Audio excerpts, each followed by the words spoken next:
আসলে কেমন করে? আমি পালিয়ে এসেছি।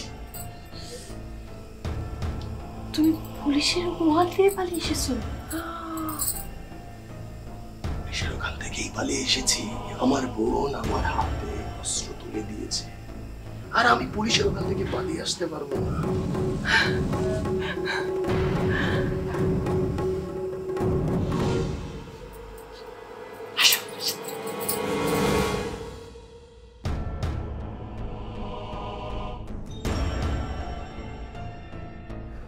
বীরেন্দা, বীরেন্দা, কিরে হইল কি?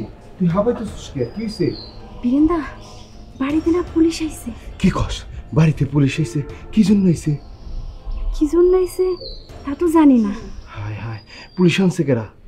শুনছি রায়বাড়ির কর্তা। হায় হায়, কস কি? তাহলে তুই মেজবের খবরটা দিতে হয়, তুই বাড়ি যা, আমি মেজবের খবরটা দিয়ে আসি। আচ্ছা ঠিক আছে।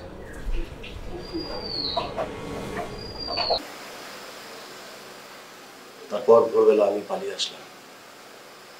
আচ্ছা, পালিয়ে তো এখানে এসে তারপর এখান থেকে পালিয়ে আবার কোথায় যাবে? এই মুহূর্তে এখান থেকে পালানো কোনোভাবেই সম্ভব না। গ্রামের চারিদিকে পুলিশ ছড়িয়ে ছিটিয়ে আছে, কোনোভাবেই পালানো যাবে না। কি করবে কিছু ভেবেছ?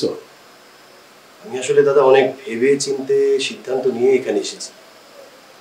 আমার মনে হয় এর চেয়ে ভালো আর নিরাপদ জায়গা আমার জন্য আর হবে না, আমি আর পাবো না দাদা। তাই তাই তাই বোন এখানে আমাকে কটা দিন গা ঢাকা দিতে হবে। খুব ভালো করেছি। তোমার শরীরও ভালো নয়, কটা দিন একটু খাওয়া দাওয়া করো, বিশ্রাম নাও, শরীরটা ঠিক হোক, তারপর না হয় আমরা চলে যাই। আর ভাইটা চোখের সামনে থাকলে বোনেরও মনটা ভালো থাকবে। আচ্ছা, আমি একটু কিছু খাওয়ার ব্যবস্থা করি। ভাই বোধহয় অনেকদিন কিছু খাওয়ানি। দিদি বসুন, এই মুহূর্তে আমার খাওয়াটা ঠিক হবে না, আমি আর একটু সময় নিতে চাই। দেখো মেজবাবা, তুমি যত সহজ ভাবছো ব্যাপারটা কিন্তু অত সহজ নয়। কেন দাদা? মেজো, আমাদের বাড়িতে এতগুলো মানুষ, তাদের চোখ ফাঁকি দিয়ে বাইরে কোথায় লুকিয়ে রাখবি? তাছাড়া মেজো এখনো ঘুমোচ্ছে। মেজো ঘুম থেকে উঠলি ওর চোখ ফাঁকি দেওয়া এত সহজ না। ও ঘুমের থেকে ওঠার আগে কিছু একটা ব্যবস্থা করতে হবে। আমি বোধহয় দাদা আপনাদের খুব বিপদে ফেলে দিই। না না, বিপদের কথা কেন বলো?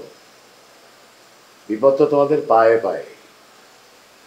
বিপদের সাথেই সঙ্গী করেছো, পথের সাথে করেছো, এটা তো তোমাদের অঙ্গীকার। হ্যাঁ, আমাদেরও কিছু করতে দাও। দাদা ঠিক কথা বলেছে, বিপদের কথা চিন্তা করলে শুধু হবে, বুদ্ধি করে চলতে হবে। কিন্তু সবাই বোঝার আগে ওর একটা জায়গা দরকারি, বাড়িতে কোথায় থাকবে।